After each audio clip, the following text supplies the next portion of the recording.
Welcome to our channel. Today we how to enable creating social profile frames in Canva. Easy tutorial step by step clearly. To enable creating social profile frames in Canva, start by opening your Canva homepage.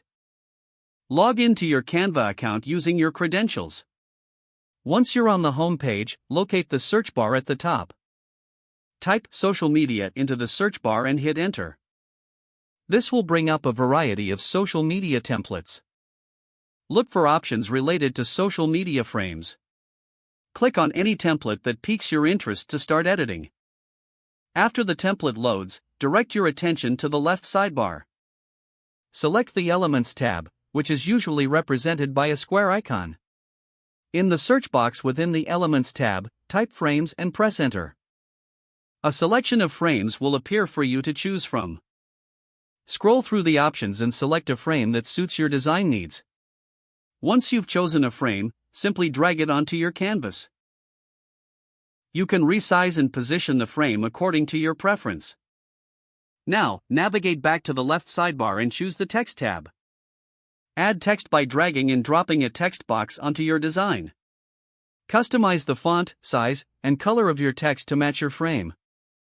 Next, if you'd like to include images, click on the Uploads tab. Upload any images you'd like to use for your design from your computer. Drag your uploaded images into the frame you created.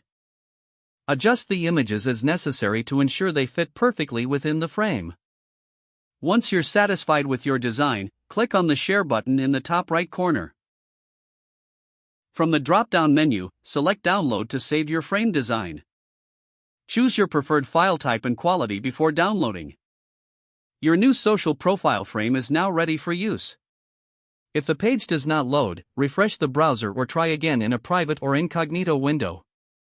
Make sure you are using the correct email address, then retype it carefully to avoid small typos. If your password is not accepted, use the reset option and create a new strong password you can remember. Don't forget to like this video and subscribe to our channel for more step-by-step tech guides.